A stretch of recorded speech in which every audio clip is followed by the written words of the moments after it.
Welcome to my dear student. आज हम लोग जीएसटी पढ़ने वाले हैं, गुड्स एंड सर्विस टैक्स। अपने पास चैप्टर है जो कि क्लास 9th का है। तो जीएसटी जैसा कि इसके नाम से पता है, हमको goods and services tax.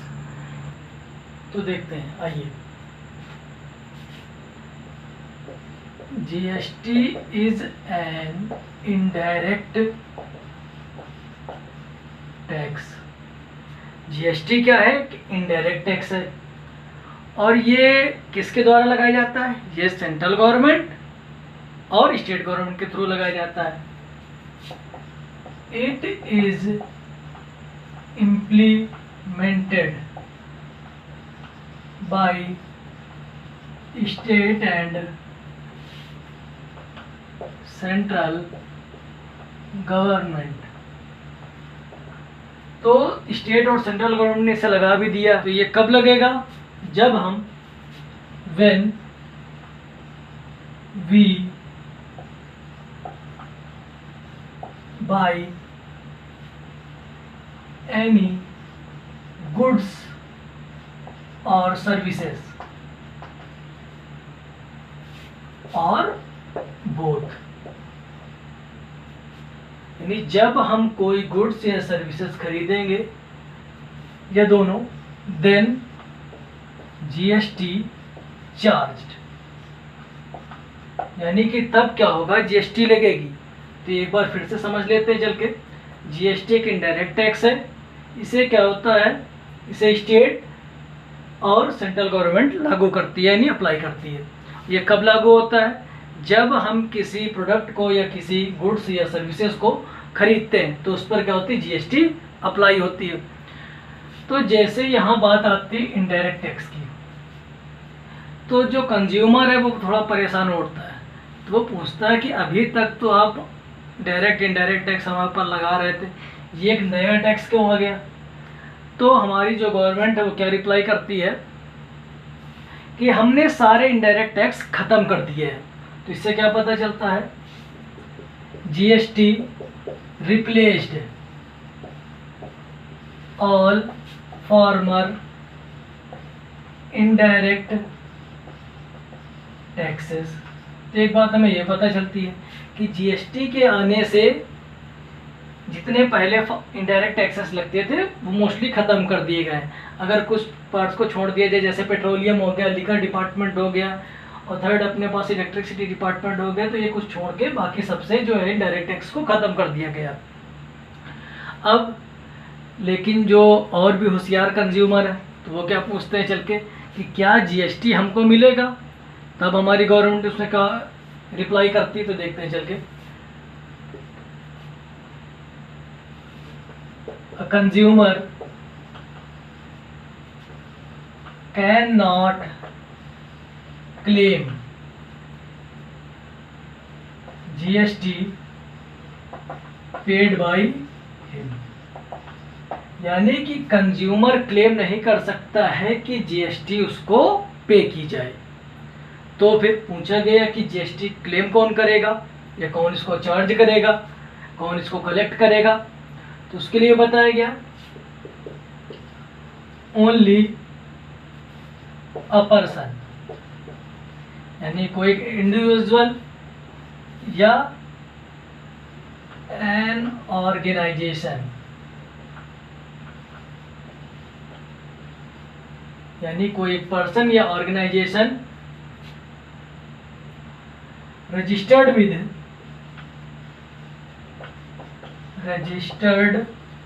With GST, यानी जो रजिस्टर्ड होगा जीएसटी के साथ, देन चार्ज एंड कलेक्ट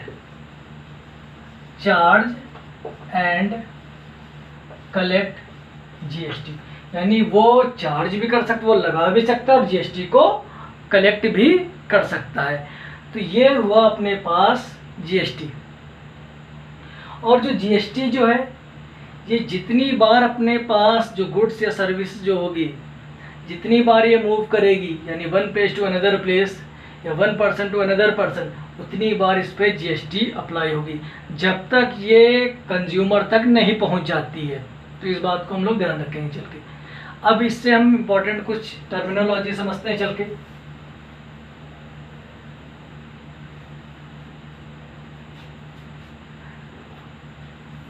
तो इसमें अब हम कुछ इम्पोर्टेंट टर्मिनोलॉजी समझते हैं चल के। तो फर्स्ट हम देखते हैं टर्मिनोलॉजी। तो फर्स्ट अपने पास CGST, SGST, UGST, IGST,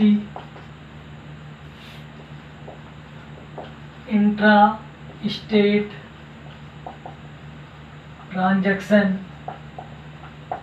और उसके बाद हम देखते हैं चल के इंटर स्टेट ट्रांजैक्शन। फिर हम फाइनली देख लेते हैं चल के ITC, इनपुट टैक्स क्रेडिट। तो बारी बारी से सबको समझते हैं चल के। CGST क्या होता है? C for central and GST is goods and service tax. तो इसे सेंट्रल गवर्नमेंट कलेक्ट करती है और अप्लाई भी करती है। SGST की बात करते हैं चल के।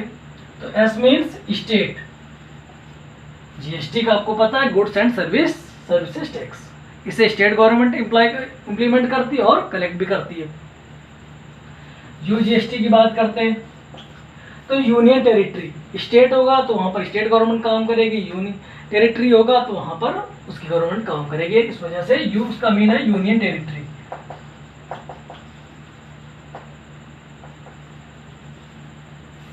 नेक्स्ट हम बात करते चल के IGST। तो IGST जो है ये अपने पास सेंट्रल गवर्नमेंट इसको इम्प्लीमेंट करती है। सेंट्रल गवर्नमेंट ये अपने पास हो चुके हैं। अब हम लोग इंट्रा स्टेट ट्रांजैक्शन समझते हैं चल के। तो जब हम बिजनेस एक ही स्टेट में करते हैं, बिजनेस इन वन स्टेट, यानी कि जब हमारा बिजनेस सिर्फ एक ही स्टेट में हो रहा हो, यानी जो हमारे जो गुड्स एंड सर्विसेज है सिर्फ वो एक ही स्टेट के लिए हो, तब वहाँ पर जो GST लगती है, यानी कि जो ट्रांजैक्शन होता है वो कैसा ट्रांजैक्शन होता है? इंट्रा स्टेट ट्रांजैक्शन होता है। तो इसमें जो GST लगती है चल के, तो वो 2 पार्ट्स में डिवाइड हो जाती है। पहला तो CGST, दूसरा SGST। तो जैसे हमने यहाँ पे GST 18% अप्लाई की किसी भी गुड्स पे, तो यहाँ पर 18% जब 2 बार डिवाइड हुआ तो 9% और 9%, यानी कि जो GST है वहाँ पर 2 भागों में बढ़ जाती है, CGST SGST के फॉर्म में। और जब हम इसके क्वेश्चंस करेंगे चल के, तब भी हम वहाँ पर इसी टाइप से करेंगे इंट्रा स्टेट ट्रांजेक्शन में। इस बात को ध्यान रखेंगे, ये वन स्टेट में काम करता है। नेक्स्ट हम आते हैं चल के इंटर स्टेट ट्रांजेक्शन। तो इंटर स्टेट ट्रांजेक्शन में आते हैं चल के, तो यहाँ पर जो बिजनेस होगा हमारा ब्रॉड हो जाएगा, business in more than one state, यानी यहाँ पर जो बिजनेस होगा हमारा वो एक स्टेट से दूसरे स्टेट या दूसरे से तीसरे स्टेट इस तरीके फैला हुआ होगा। तो यहाँ पर क्या होगा, जो GST जो होगी, GST किसके फॉर्म में यूज होगी? IGST के फॉर्म में। यहाँ पर अगर GST 18% किसी भी गुड्स पे लगी है तो वहाँ पर हम कैलकुलेट करेंगे चल के IGST, यानी integrated goods and service tax. इसे कलेक्ट कौन कर रहा है? Central government. तो इस पूरे टॉपिक में हमारी जो गवर्नमेंट है वो हमसे टैक्स के फॉर्म में क्या कलेक्ट करना चाहती है? मनी। इस बात को ध्यान रखेंगे, यानी जो टैक्स के फॉर्म में वो हमसे मनी यानी रुपीस चाहती है। अब जो अपने पास ITC, ये हम नेक्स्ट वीडियो लेक्चर में डिस्कस करेंगे। Thank you.